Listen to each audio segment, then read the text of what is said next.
नमस्कार दर्शक तथा श्रोतावृन्द, स्वागत छ तपाईलाई नेपाली कथाको यो नयाँ भिडियोमा। आजको भिडियोमा मैले अनुवादित जापानी लोककथा किसान र गरीब भगवान लिएर आएको छु। आशा छ तपाईलाई आजको कथा मन पर्नेछ। भिडियोलाई अन्त्यसम्म हेरिदिनुहोला। आजको लागि जापानी लोककथा किसान र गरीब भगवान। धेरै वर्ष पहिले जापानको पहाडमा एउटा सानो झोपडी थियो। त्यस झोपडीमा एक गरीब किसान आफ्नो परिवारसँग बस्ने गर्थ्यो। त्यस गरीब किसानले सोच्ने गर्थ्यो उसले जति मेहनत गर्यो उति नै गरीब हुँदै गएको जस्तो लाग्थ्यो। वास्तवमा त्यो सत्य थिएन, किनभने ऊ प्राय आफ्नो काल्पनिक संसारमा नै मग्न हुने गर्थ्यो र कहिले कडा परिश्रम गर्न खोज्दैन थियो। गरिबी बढ्नुको साथसाथै एक दिन उसले छोराछोरीको संख्या पनि बढ्दै गएको महसुस गर्यो। त्यस कुरामा पनि कुनै सत्यता थिएन।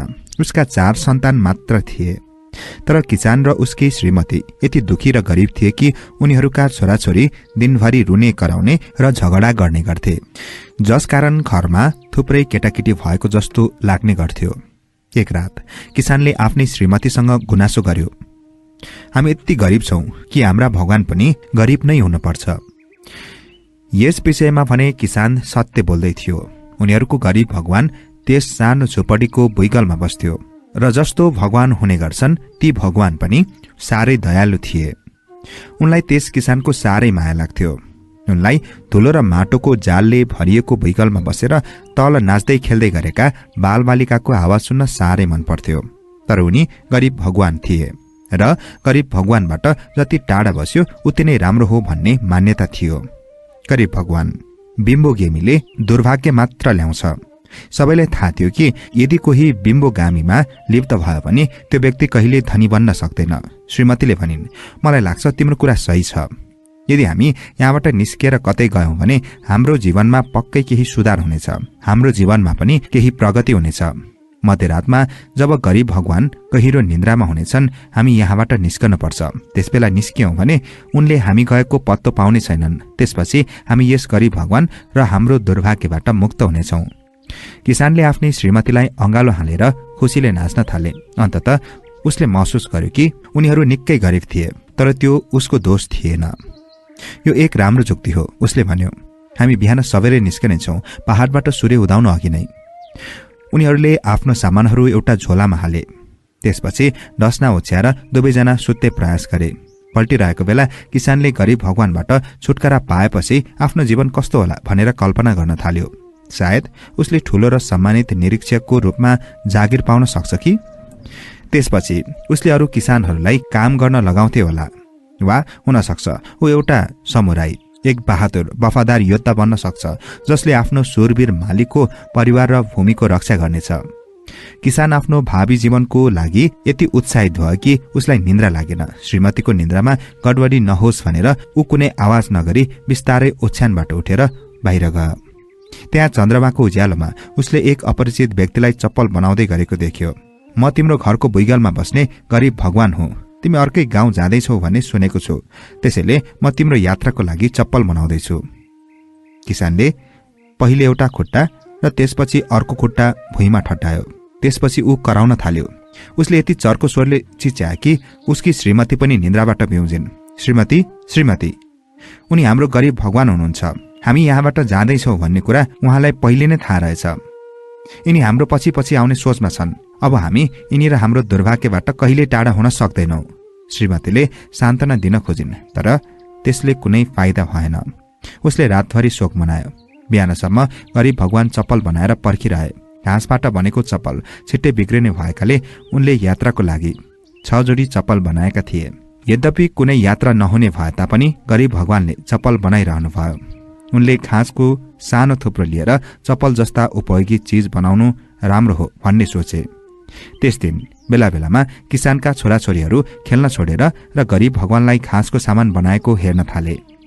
बच्चाहरूले उनलाई हेर्दा कुनै आवाज नगरी हेरिरहन्थे। उनले हरेक बच्चाको लागि एक जोडी चप्पल बनाए। रातभरि गरीब भगवान घर छेउमा बसेर चप्पल बनाइरहे। भोलिपल्ट बिहानसम्म थप 12 जोडी चप्पलहरू बनाइसकेका थिए। उनले ती चप्पलहरू एकसाथ बाँधेर घरको छतमा झुन्ड्याए। भोलिपल्ट उनले एक ठाउँमा गाढा रातो घाँस भेट्टाए। जब त्यो घाँसलाई पहेँलो घाँसमा मिसाएर चप्पल बनाइयो त्यो चप्पल निकै सुन्दर देखियो। यसरी नै धेरै दिन बित्यो। किसान र उनकी श्रीमती अझै उदास नै थिए। केटाकेटीहरू पनि सदाझै खेल्दै झगडा गर्ने गर्थे। अनि गरीब भगवानले पनि चप्पल बनाउन छाडिनन्। ती सबै चप्पलहरू बलिया थिए र किसानको खेतमा उब्जाएको धानको डाँठबाट बनेका थिए। घाँसलाई गहिरो नीलो रंगको बनाउने तरिका पनि गरीब भगवानले पत्ता लगाइसकेका थिए। उनले पहेँलो, रातो र नीलो रंगको घाँसबाट सुन्दर चप्पलहरू बनाए। एक दिन गाउँका एकजना मानिस उनको घरको बाटो हिँड्दै थियो। उनले गरीब भगवानको काम देखे। श्रीमान, तपाईले बनाउनु भएको यो चप्पल धेरै सुन्दर रहेछ। धन्यवाद, गरीब भगवानले भने। उनले यस्तो मायालु शब्दहरू पहिले कहिल्यै सुनेका थिएनन्। मसँग धेरै चप्पलहरू छन्, कृपया एक जोडी लिनुहोस् र तपाईको श्रीमतीलाई दिनुहोस्। यात्रीले गरीब भगवानलाई धन्यवाद दिए र एक जोडी चप्पल लिएर गए। अर्को हप्ता अर्को यात्री चुपडीबाट गुज्रियो। श्रीमान, मैले मेरो छिमेकीबाट तपाईको चप्पलको बारेमा सुनेको थिएँ। उसले भनेको थियो कि तपाईको चप्पल सुन्दर र बलियो छ। धन्यवाद श्रीमान, गरीब भगवानले भन्नुभयो। कृपया आफ्नी श्रीमती र बच्चाहरूका लागि यी चप्पलहरू लिएर जानुहोस्। किसानकी श्रीमतीले त्यो कुरा सुनिन् र आफ्नो श्रीमानलाई सबै कुरा सुनाइन्। ऊ दुखी हुन छाड्यो र बाहिर निस्केर गरीब भगवानलाई भन्यो, यी चप्पलहरू मानिसहरूलाई सित्तैमा नदिनुहोस्। मानिसहरूलाई भन्नुहोस् कि यो चप्पलको मूल्य 1 बोरा धान हो। गरीब भगवानले सोच्नुभयो कि यो एक राम्रो सुझाव थियो। भोलिपल्ट 2 जना गाउँले आए। एक एक जोडी चप्पल लिएर धानको बोरा दिएर गए। तेस्रो दिन अर्को गाउँलेले एक जोडी चप्पल किने। त्यस गाउँलेले भने धानको बोराको सट्टा कुखुरा दिए। किसानले घरभित्रैबाट सबै कुरा हेरिरहेको थियो। यी सबै चप्पल गाउँमा लिएर गए भने धेरै जोडी बेच्न सक्छु भनी उसले सोच्यो। भोलिपल्ट बिहान किसानकी श्रीमतीले सबै चप्पललाई एक बन्डलमा बाँधिन्। किसानले त्यो बन्डल आफ्नो पिठ्यौमा बोकेर गाउँतर्फ लाग्यो। राति फर्कँदा उसले खानको लागि 6वटा कुखुरा, आफ्नी श्रीमतीको लागि नयाँ भाँडा र प्रत्येक बच्चाको लागि एउटा मिठाई लिएर आयो। ऊ एउटै चप्पल पनि बाँकी नराखी सबै बिक्री गरेर आएको थियो। किसानले भन्यो, हे भगवान, कृपया हाम्रो लागि थप चप्पलहरू बनाउनुहोस्। म पक्कै बनाउनेछु, गरीब भगवानले भने। तर तिमीले आफ्नो धान खेतबाट धेरै घाँस ल्याउनु पर्छ। किसान र उसको परिवारले गरीब भगवानले भनेको कुरा पूरा गरे। चाँडै नै तिनीहरू सबै घाँस काट्न, घाँसलाई विभिन्न रंगमा उमार्न, गरीब भगवानलाई सहयोग गर्न र उनले बनाएका चप्पलहरू गाउँमा लगेर बेच्न व्यस्त भए। उनीहरू सबै यति व्यस्त भए कि उनीहरूले आफ्नो जीवन परिवर्तन भइरहेको तथ्यलाई ध्यान नै दिएनन्।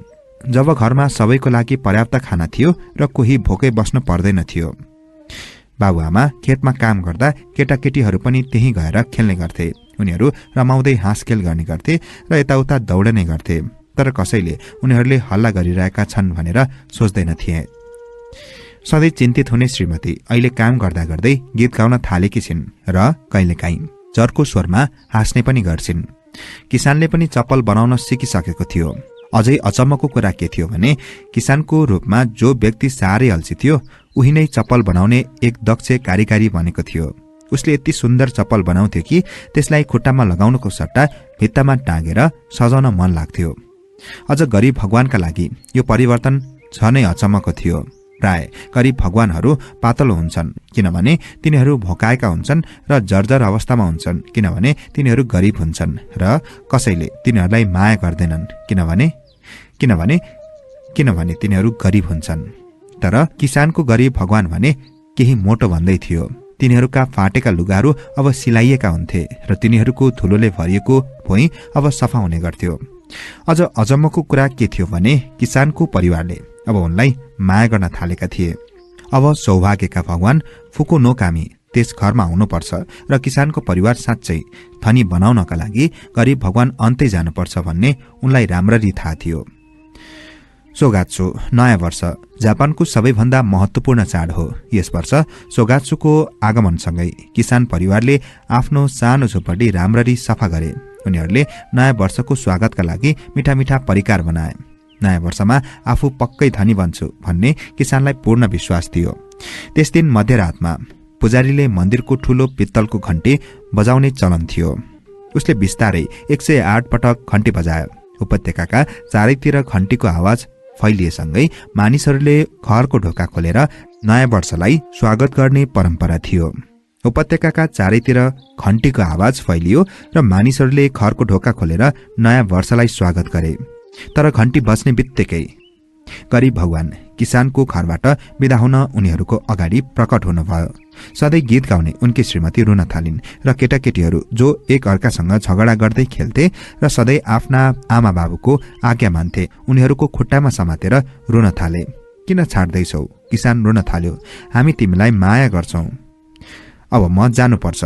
यदि म गएन भने तपाईँ कहिले धनी बन्न सक्नुहुन्न।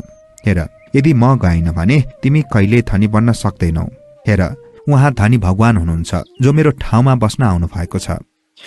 धनी भगवान साँच्चै घरको खुला ढोकामा उभिरहेका थिए। उनको मांसपेशी अनुहारमा मुस्कान थियो। उनले गहनाले भरिएको किमोनो लुगा लगाएका थिए। उनले गरिब भगवानको हात समातेर ताने। छिटो गर, उनले आदेश दिए। नयाँ वर्ष आउनु अघि नै तिमी यहाँबाट जानुपर्छ। अब यो मेरो परिवार हो। म यिनीहरूलाई धनी बनाउन आएको हुँ। धनी भगवानले गरिब भगवानलाई एकातिर ताने र किसानका छोराछोरीले गरिब भगवानलाई अर्कोतिर ताने। कसैले पानीले भरिएको भाँडो फ्याँकिदियो र त्यति धेरै हल्लाखल्ला र कोलाहल मचियो कि छिनमै किसानले चिच्याएर आफ्नो विचार व्यक्त गर्नुपर्ने अवस्था आयो। पर्खनुहोस्, किसानले करायो, जो अब एक गुणी कलाकार बनेको थियो। सबै शान्त भए। त्यति बेला घण्टीको आवाज र किसानको कडा स्वर मात्र सुनिरहेको थियो। उसले भन्यो, मलाई साँच्चै धनी बन्ने मन थियो, तर अहिले मेरो घरमा हाँसो र सङ्गीत छ। हरेक दिन म सुन्दर कलाकृतिहरू सृजना गर्छु। हामी पहिले नै धनी भइसकेका छौँ। अनि किसानले बोल्ने बित्तिकै सबैले मिलेर धनी भगवानलाई छ्यालबाट बाहिर धकेले र ढोका बन्द गरिदिए। त्यतिकैमा मन्दिरको घण्टी बज्न बन्द भयो। सबैले गरिब भगवानलाई अङ्गालो हाले। आफ्नो सौभाग्य मनाउन सबैजना मिठा परिकार खान बसे। त्यसपछिका केही वर्षमा किसान र उनको परिवारले हजारौं जोडी चप्पलहरू बनाए। प्रत्येक जोडी चप्पल पहिलेको जोडी भन्दा फरक र सुन्दर हुन्थे। छोराछोरी हुर्किए र बिहे गरे। तिनीहरूले नजिकै आफ्नो लागि घर बनाए र तिनीहरूका छोराछोरी बाहिर आँगनमा खेल्ने गर्न थाले। हरेक नयाँ वर्षको पूर्व सन्ध्यामा किसानको सम्पूर्ण परिवार उसको वरिपरि भेला हुन्थे र उसले उनीहरूलाई चप्पल र आफ्नो घरको भुइँगलमा बस्ने गरिब भगवानको कथा सुनाउँथ्यो। गरिब भगवान, हाम्रो भुइँगलमा बस्नु हाम्रो लागि राम्रो भाग्यको कुरा हो, उसले भन्थ्यो। उहाँ बिना हाम्रो के हुन्थ्यो होला भन्ने म कल्पना पनि गर्न सक्दिन। गरिब भगवान त्यसपछि सधैँ मौन रहनुभयो र केही समयपछि किसान परिवारले उनको आवाज पनि सुन्न छाडे। उहाँ सधैँ लजालु रहनुहुन्थ्यो। परिवारले उनलाई सायदै त्यसपछि देखेनन्। उनी कतै जानुभएको थिएन। केही समयपछि उनलाई कसैले देखेनन्। दुर्लभ चराको गीत जस्तै जुन केही क्षणका लागि मात्र सुनिन्थ्यो, उनी त्यसै गरी विलीन भए। तपाईँ हामी जसरी त्यो गीत फेरि सुन्न सक्दो प्रयास गर्छौं, तर केही सुन्न पाउँदैनौं, उनी त्यस्तै थिए। त्यसपछि जसरी शंका लाग्न थाल्छ कि चरा साँच्चै गाउँदै थियो वा त्यो एक भ्रम मात्र थियो, उनी त्यही भ्रम जस्तै थिए। यो रहेको थियो जापानी लोककथा किसान र गरिब भगवान। तपाईलाई कस्तो लाग्यो कृपया कमेन्टमा उल्लेख गर्नुहोला। आजको लागि कथा सकिएको छ। भोलि पुनः नयाँ कथाको साथ उपस्थित हुने नै छु। तबसम्मको लागि म कथावाचक जमिन राईलाई बिदा दिनुहोस्। नमस्कार।